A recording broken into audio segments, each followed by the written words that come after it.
So first off, wanted to start with the new album, Grateful. How did this particular project come about? Well, the idea kind of came from the last record I did. It was called Jake and Friends, and I collaborated with a lot of artists that um, a lot of singers and musicians that I admired over the years. Um, and it kind of came from that, I guess, that project because we recorded a lot with Jack Johnson was on there, Jimmy Buffett was on there, Bette Midler, um, also Ziggy Marley, we had Hmm. Kenny Loggins, right? And so at the time, while I was working on that record, I kind of thought to myself, wow, now it would be cool to do an album, a collaboration, a collaborative record with all the musicians that I got was first inspired by, because growing up in Hawaii, there were so many Hawaii musicians that I heard as a kid, on the radio, on the local radio, and saw them in concerts around town. So that's when this idea for this record, came about. I was like, wow, I should do one with all the more traditional musicians and just the ones that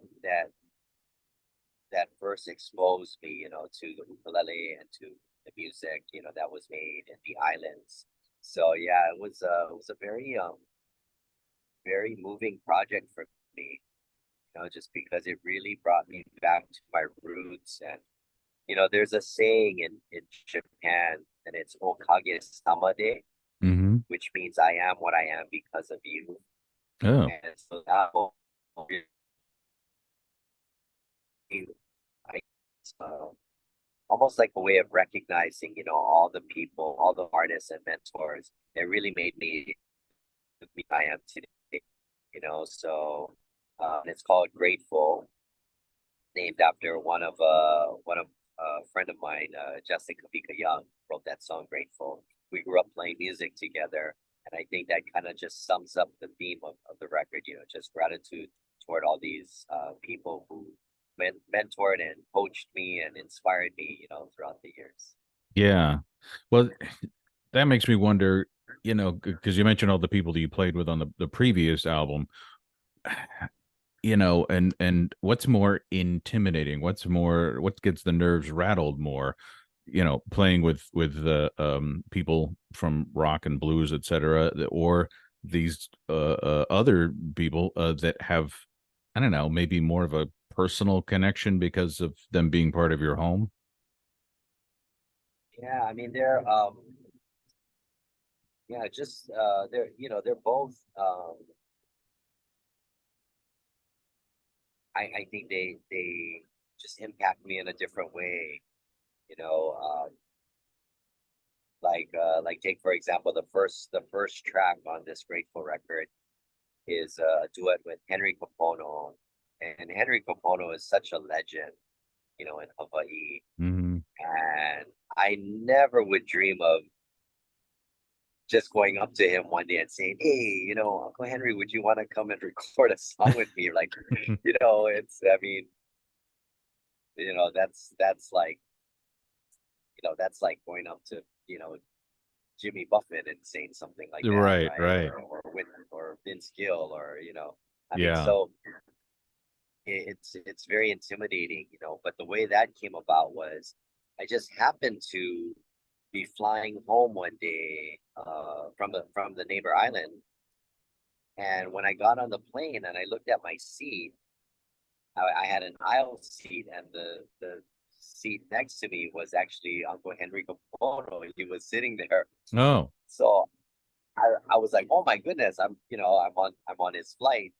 And so I walk up toward my seat, and I see Henry Capono there. And I say, oh, yeah, hi Uncle Henry, like, oh, is it okay if you sit next to him? And he looks at me and he goes, is that your seat? So I said, yeah, that's my seat. He goes, oh, I guess you better sit there. but but because of that experience, I got to sit with him, throughout that whole flight. And got to talk with him, and he shared with me how he got into music and all some of his you know memorable experiences doing music. Hmm. And because of that, it kind of gave me the courage, so by the end of the flight, he kind of asked me like, oh, so what am I working on, or if I'm, what am I doing now? So I told him, well, I'm kind of working on this duets album, and I said, oh, would you ever consider doing a track with me? And he was like, sure, he's like, yeah, I would love to. And that's how that came about. But I think if that never happened, I don't think I would have had the courage to ask. Oh wow. Okay. And that also makes me wonder, because you're known for taking all these, kind of rock songs and things like that, and putting your own ukulele spin on them. Whereas on this album, you're doing some pieces that were written for the ukulele. And I'm wondering, in that respect, which is harder, because with the rock aspect, you're kind of creating, your own version of it, and so you're inventing something new. Whereas if you're redoing a piece that was written for a ukulele, then it's, I don't know. I wonder how much is that. Does that kick in the nerves a little bit more? Yeah. Oh, yeah, definitely. I mean, because for me, like playing a lot of these traditional songs, a lot of these songs were all recorded on ukulele by these legendary ukulele players, right? Like Peter Moon, or you know, I mean, we even did like we did in Israel. We did a song that Israel Kamakawi Vole made very famous, right, with the Mm-hmm. Maka son. That was a song called "Rusty Old Steam Pipes." So sitting there and playing Israel Kamakawi Vole's parts on the ukulele, which he originally recorded, or like Peter Moon's, opening riff to Kavika or something. I mean, Mm. yeah, to me that's way there's a lot more I think weight that comes with that, because there's a tradition right to it, and you want to be as respectful as possible, and you want to show your gratitude by honoring, these legendary musicians who aren't with us anymore. Mm-hmm. I mean, it's to think that they're not with us anymore, and but we still have their music, and their legacy, carries on. I think that's so special and so beautiful, and that's why, like for me, recently I mean, I've always felt this way, but I've been a lot more vocal about it recently, about really honoring and recognizing, all the great ukulele players, who inspired me and paved the way for so many of us, to this day. And that's why I always pay tribute to Uncle Eddie Kamai, who was the first ukulele virtuoso. We covered one of his songs on this album. It's called Dreams, that he wrote with his wife Auntie Myrna. Um, and I mean, thinking about Ota-san, who was probably my biggest inspiration, for playing the ukulele. Mm. And even though, he's still alive, but he doesn't play anymore, but I got to record with his son, Herbota Jr., who's an amazing ukulele player, and we got to do a duet together and recorded a couple of Queen Liliuokalani's, songs. So I Yeah. mean, so it's a very special record, to me. I mean, it really brings me back to my roots, and the kind of the origin of, my passion for this instrument. Yeah. Yeah. And I don't know, did was it like a re-education in some respects? Did you learn some things about yourself through this process? Did Oh you yeah. Okay. Oh yeah. No, no, I was just gonna say, yeah. No, it's always a learning experience, and that's the beautiful part about it, right? You just um in music, you're just you once you accept that there's so much out there, and you accept the fact that you're not going to learn everything, um, then you embrace, being a lifelong learner of Hmm. music, of the instrument, and that's what I love. I love, because it keeps me inspired, it keeps things fresh, it keeps things new, it keeps things new and old at the same time. It's because Yeah. there's a there's a very deep tradition with it, deep traditions that come with it. But at the same time, you I don't know, it inspires new territory that feels new, but it's always been there. Yeah. And then what's always fascinating to me is you know you have when you do a cover, but it fits in so well with a lot of these classic Hawaiian songs or these new pieces that you put together. For instance, you do a cover of Creedence Clearwater's revival. How have you ever seen the rain? And it fits in, very well with all of the tracks. It seamlessly blends. And I'm curious though, because you kind of soften it. It still has the same melancholy feel as the original, but it's kind of softened. And so I'm curious, where does that decision come from when you're sitting down with the people you collaborate with? How does that decision come about? How are we going to approach this? Yeah, so much like the previous collaborative record, when I asked each artist to be a part of it, I just told them, that to choose the song and the arrangement that they want to do, and I'll just figure out how to work around what they do, right? Hmm. So like that song, Have You Ever Seen the Rain? Uncle Kavika Kahiapo, that was his arrangement. He plays it all the time, and he does it in that slack key open tuning, Hmm. and it's just beautiful. I mean, it's beautiful when he does it by himself, so, and it takes the pressure off of me because I'm like, well, I can always just stop playing and it's still gonna sound great, so I don't have to worry. But yeah, it's really, I just love highlighting, their musicality, and Uncle Kavika. I mean, he's such a brilliant musician. I mean, he tours with Jack Johnson all the time. Hmm. Just such a just a great musician and ambassador, for Hawaii. So to play that song with him, I mean, yeah, that was so special, man. I had such a blast.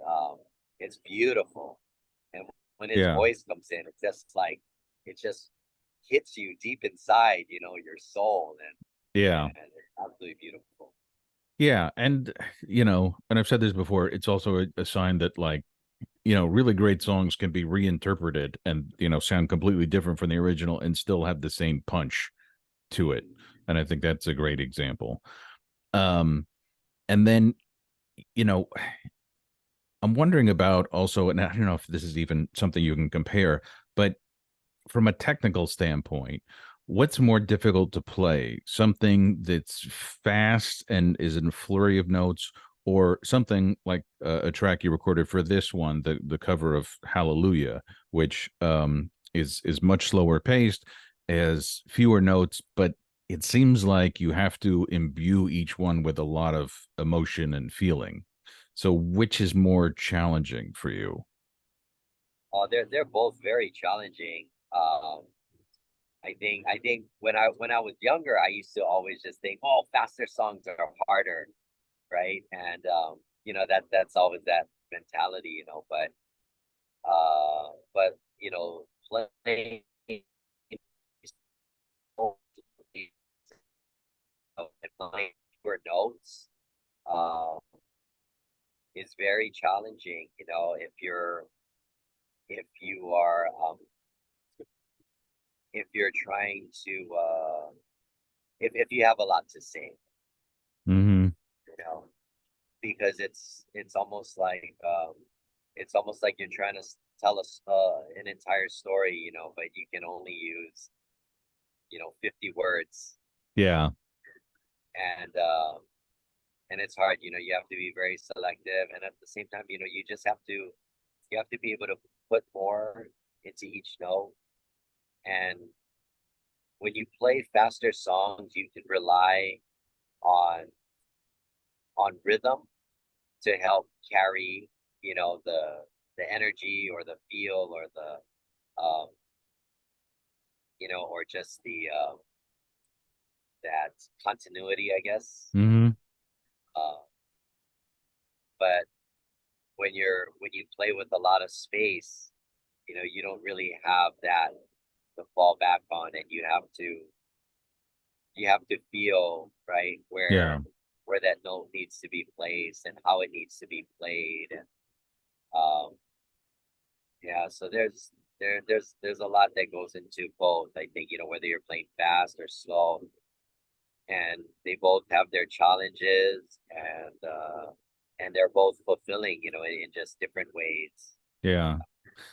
And then the other fascinating thing, especially, listening to what you've recorded here and then go seeing you live, is how you attempt to recreate some of these songs in your live show, even though you're not traveling with the original artists who collaborated with you on this album.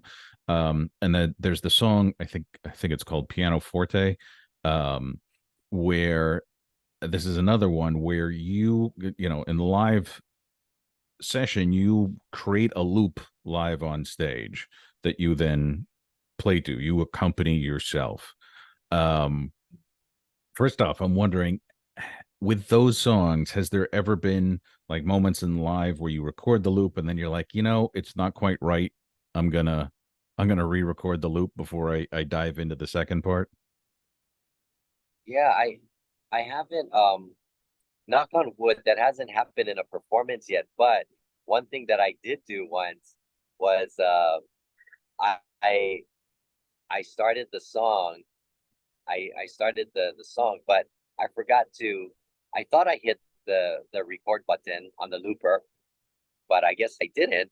So I recorded the whole left hand part, and then I looked down to play it back, and I realized I didn't record the left hand part.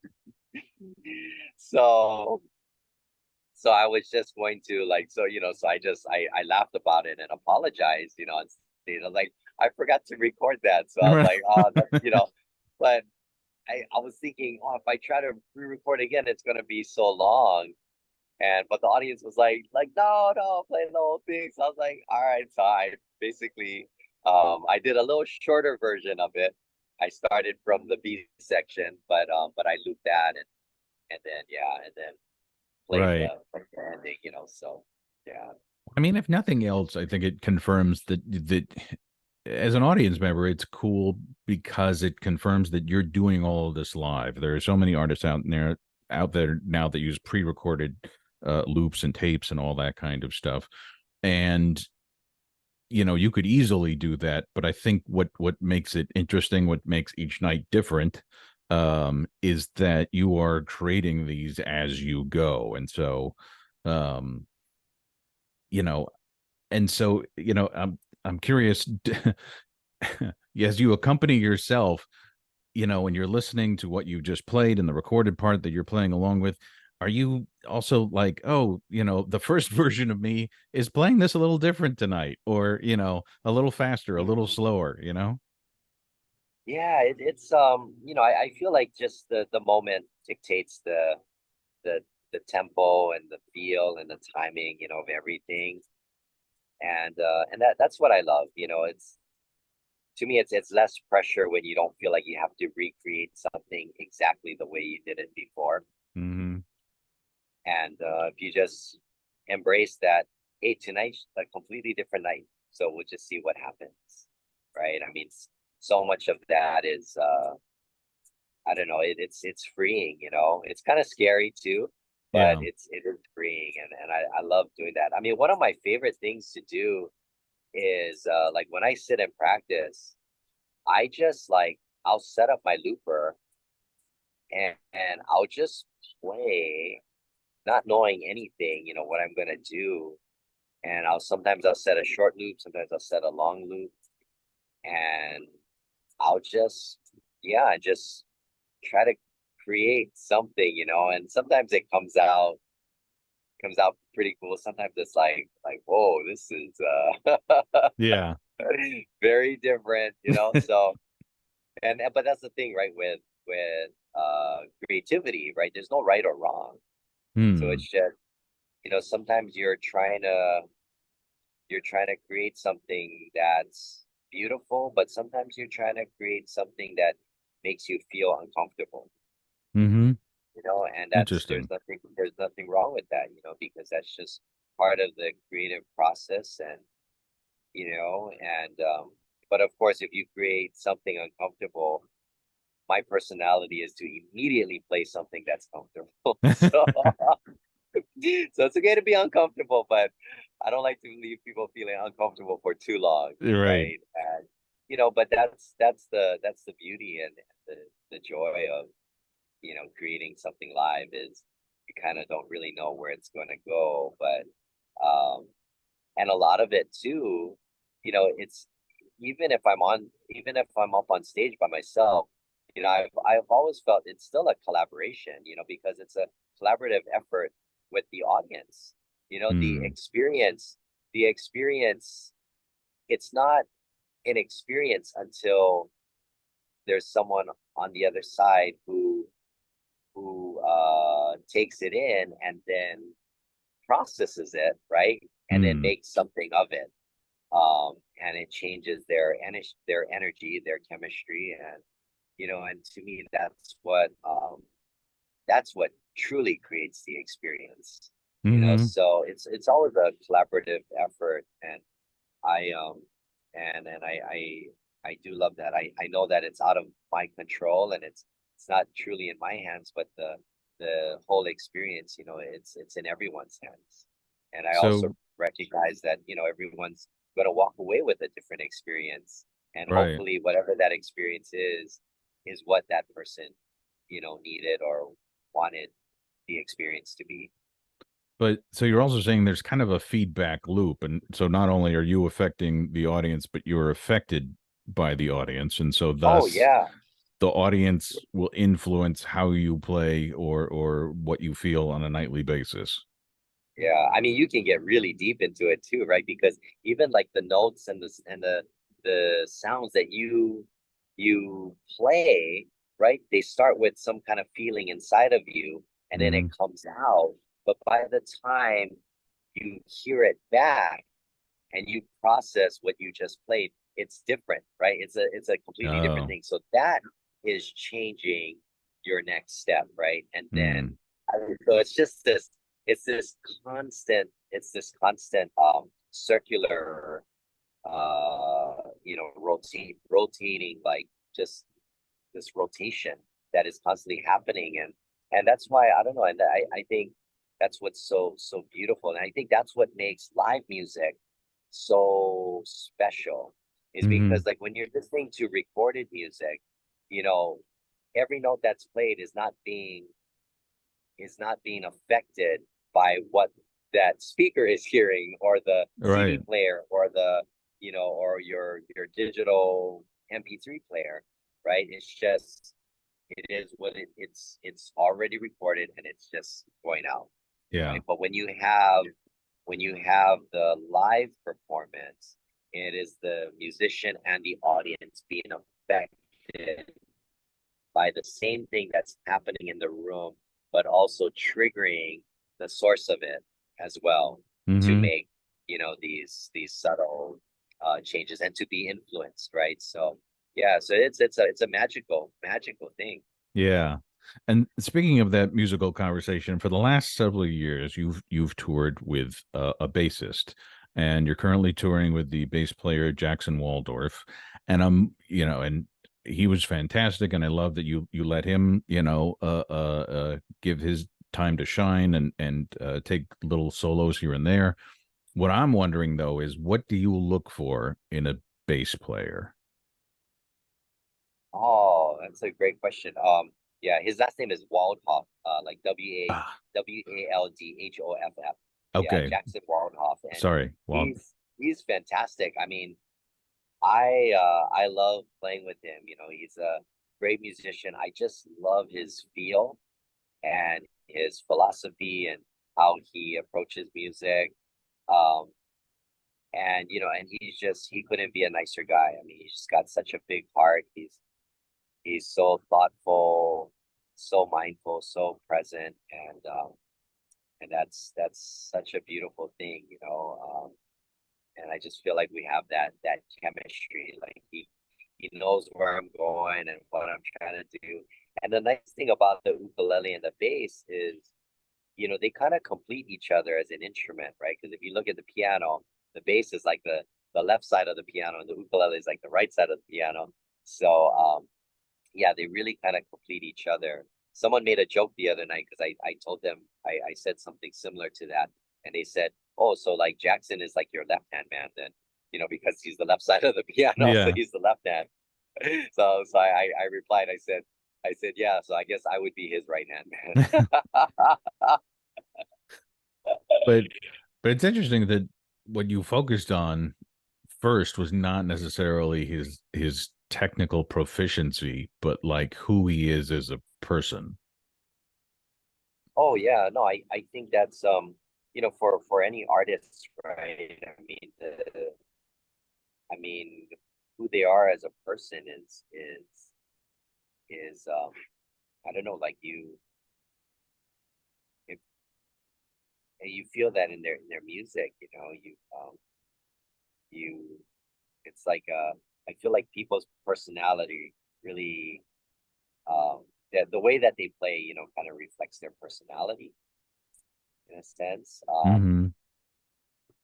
I mean, maybe not always, but yeah, I don't want to say always, but you know, you can generally feel. I mean, or even when you work together, you know, when you're playing, when you're working something out, you know, off stage or you know behind the scenes, you know, and you're working together to create stuff like that. You know, you want to be with someone who you really enjoy working with and who is open minded and you know, and you kind of feed off of each other's ideas and energy. You know, that's a big part of it, right? Because what happens on stage, you know, to me is just the tip of the iceberg, right? There's just so Mm-hmm. many other things, you know, that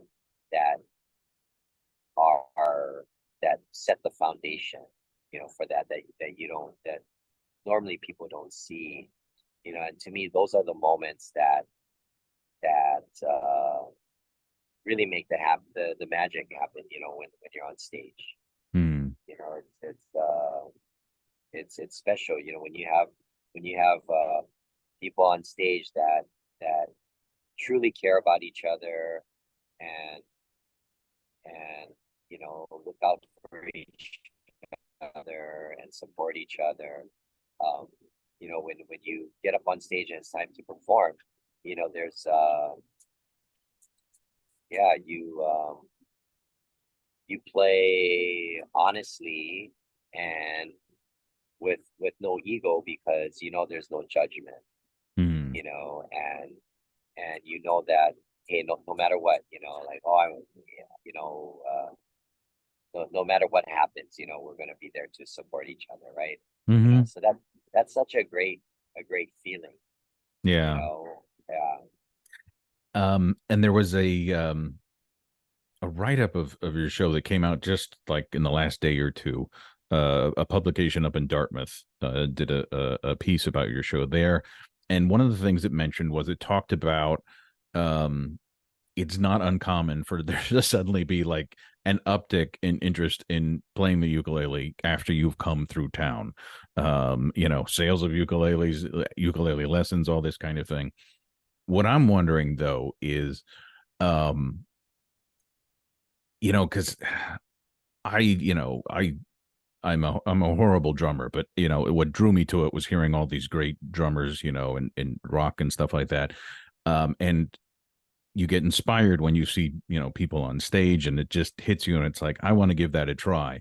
But what I'm wondering is, what should someone starting out with the ukulele, what should their focus be, their perspective be? Because it's you're not going to be doing these Eddie Van Halen runs on the fretboard on your first day, you know, but so where does one start? Where should your expectations or your focus be? Yeah, I mean, it may sound cheesy or whatever, but just have fun. I mean, that's the thing. I mean, I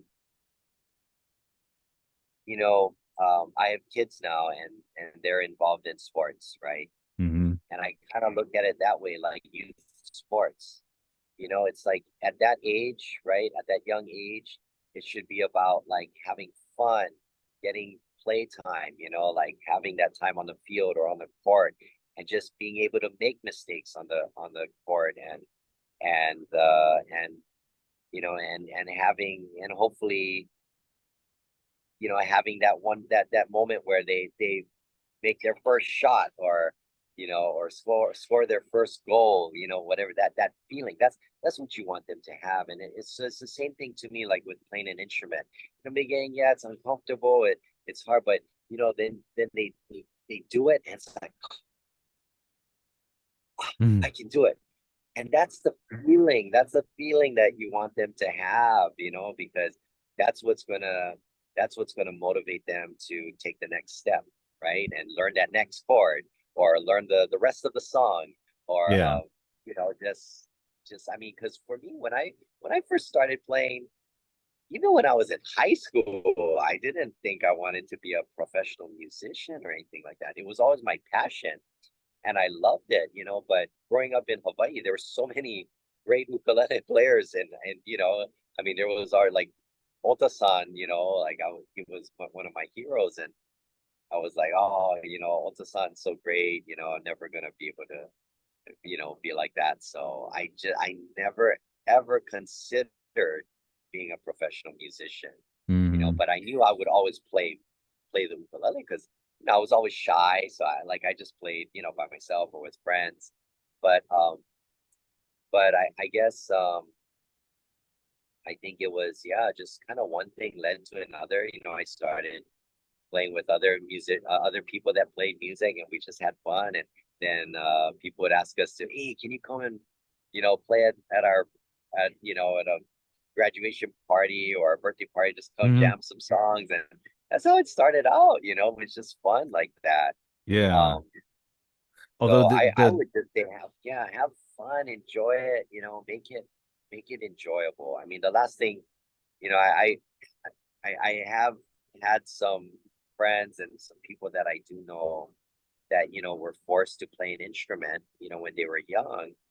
And then when they got very good at it because they were forced to practice and everything. And but when they turned 18 and they moved out of the house and went to college, they never pick up again. And that's so sad, right? So I don't know. I think, yeah, they have fun, try to make it enjoyable, and yeah, I mean, and play often. Okay. And well, building on that, because yeah, there is the situation. I know tons of people who were forced to take an instrument, and it, discarded it as soon as they moved out of the house. But there's also people that start for fun, and somehow it becomes work later on, or they just become overly serious about it. Um, and I'm wondering, what is your advice for reconnecting with the fun and the joy that brought you to the instrument in the first place? That's a good question. I know it's different for everyone. I mean, well, I'm assuming it's different for everyone, but I think,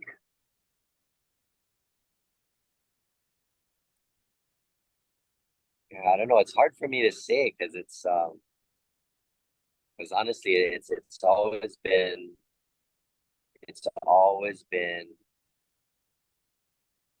I shouldn't say it's always been fun for me, but it's always been something that I love doing, even when it was uncomfortable.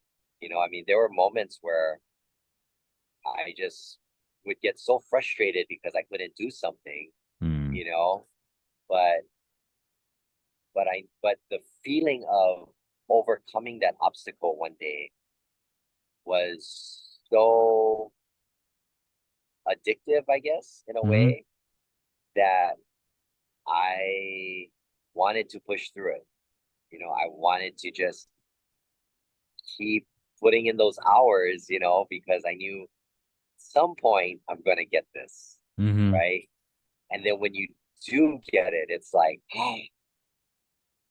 it's like, yes, that feeling, it's so good. It's like when, you know, yeah, I remember when I ran my first marathon, Mm. and it was like all the training. And when I first started, man, I couldn't even run a mile. I was like, this is, oh, this is just torture. Yeah. But then there came a point where not only could I run through that mile with no problem, I actually looked forward to running. Like, I couldn't wait to get home so that I could go put my running shoes on and go for my run.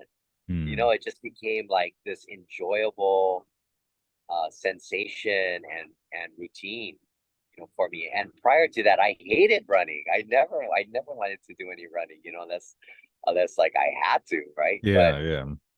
but yeah, so it's like if you can somehow, and I think that's the challenge, right? Because like in the beginning, that's why I love the ukulele so much, because it's one of those instruments that's so easy to learn Mm. and you can immediately start playing it, right? So that first obstacle is not a very difficult obstacle to Mm. learn that first chord, versus if you're trying to learn the trumpet or you're trying to learn the violin, that first hurdle. I mean, even trying to learn how to hold the bowl, I mean, that's Yeah. already very uncomfortable, right?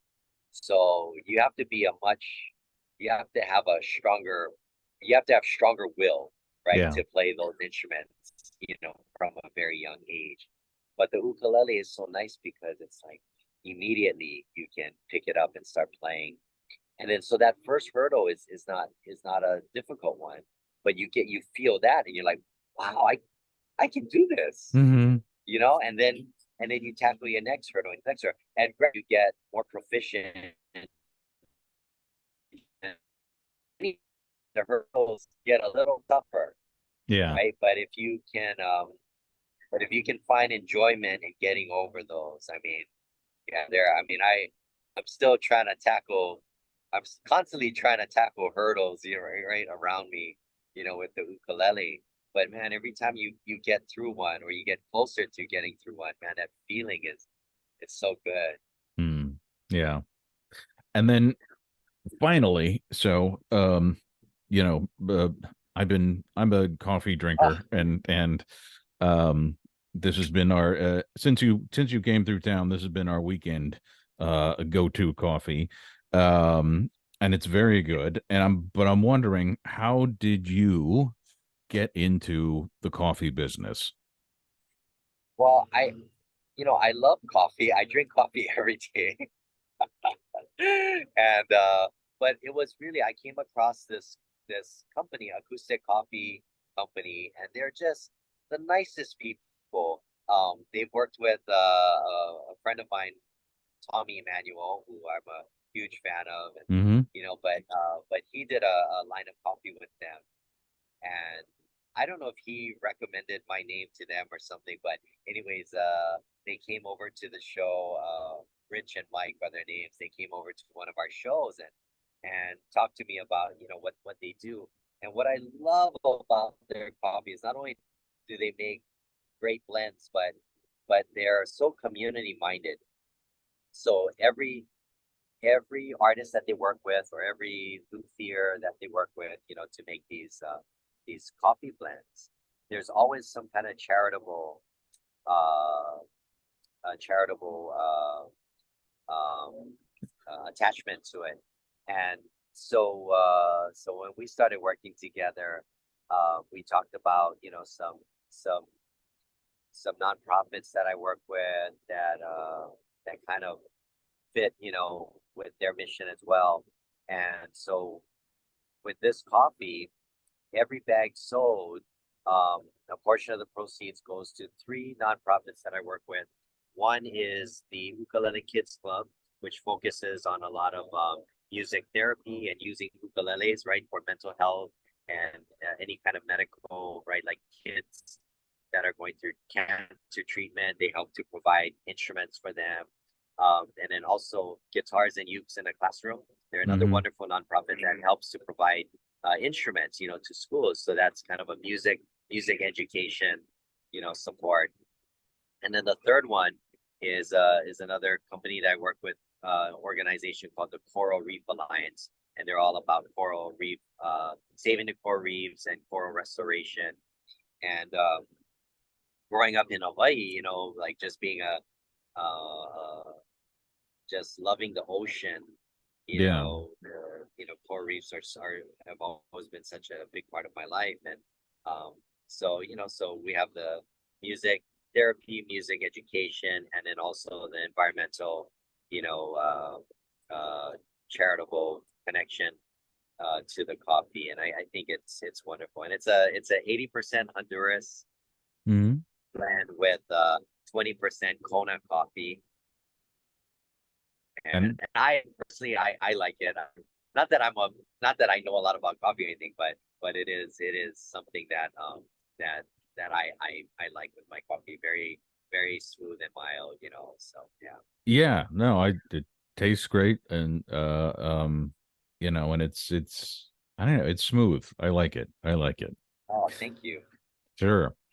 All right. Well, I've got you here for a long time. Is there anything we did not cover that you want to talk about? No, I just want to say, thank you, man. We've known each other for a long time, worked together off and on for a long time, and I really appreciate all that you do for all the musicians out there, keeping us connected, with the world, and just all of your support, for our shows and our tours whenever we come through town. And which is, yeah, really, really great to see you, and I'm glad we got to connect again at the Dartmouth show. It has been a while, so yeah, I appreciate your support always. Thank you, Chris. Oh, my pleasure. My pleasure. It's and I highly encourage people to when you come through town to check you out because it's always a different show and there's always something interesting and surprising and you're always pushing the envelope in a whole new way every time I see you and Thank you. it's really impressive.